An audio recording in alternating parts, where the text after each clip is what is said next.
కానీ లా కానీ సమానంగా అందరికీ పనిచేస్తాయి. సమాజాన్ని విచ్ఛిన్నం చేసే వాళ్ళు ఏ కులస్తులైనా కావచ్చు, సమానమైన పనిష్మెంట్ ఉంటుంది.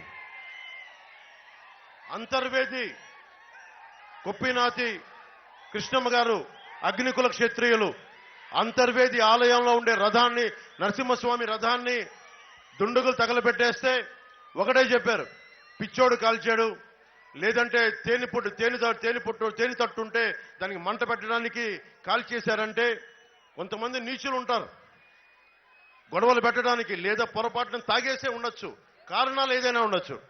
కానీ బాధ్యత గల ప్రజాప్రతినిధులు ఏం చేయాలి? దోషుల్ని పట్టుకోవాలి. మీరు చెప్పండి, ఒక చిన్న గులకరాయి పడితే ఇంతమంది సమూహంలో జగన్కి ఒక గులకరాయి పడితే నిందితుడిని పట్టుకోగలిగాడు.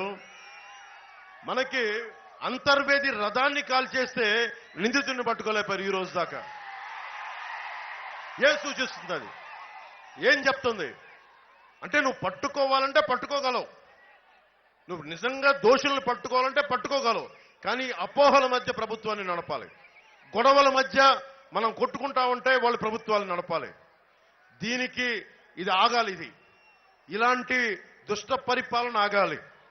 నేనే ఉన్నా, భీమ్లా నాయక్ అని సినిమా చేశా, వకీల్ సాబ్ అనే సినిమా చేశా. నేను ఏ రోజు డబ్బు కోసం వెంపర్లాడలా. నేను వచ్చి వీళ్ళ కాళ్ళు పట్టుకోవాలంట, వచ్చి అన్న జగన్ అన్న మీరు కొంచెం వదిలితే నా సినిమాకు డబ్బులు కావాలని. నేను ఒకటే చెప్పా, నేను మొత్తం ఫ్రీగా యూట్యూబ్లో వదిలేస్తాను సినిమా అని చెప్పి. దేనికంటాం ఆ మాట? ఆత్మగౌరవంతో బతుకుతాం, దేహి అని బతకం.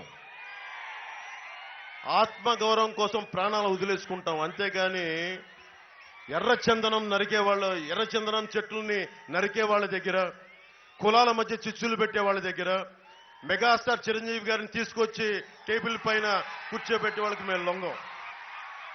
వైఎస్ జగన్ ఒకటే గుర్తుపెట్టుకోవాలి, జగన్ ఇది 2009 కాదు 2024 గుర్తుపెట్టుకో. తెగించొచ్చాం రాజకీయాల్లోకి.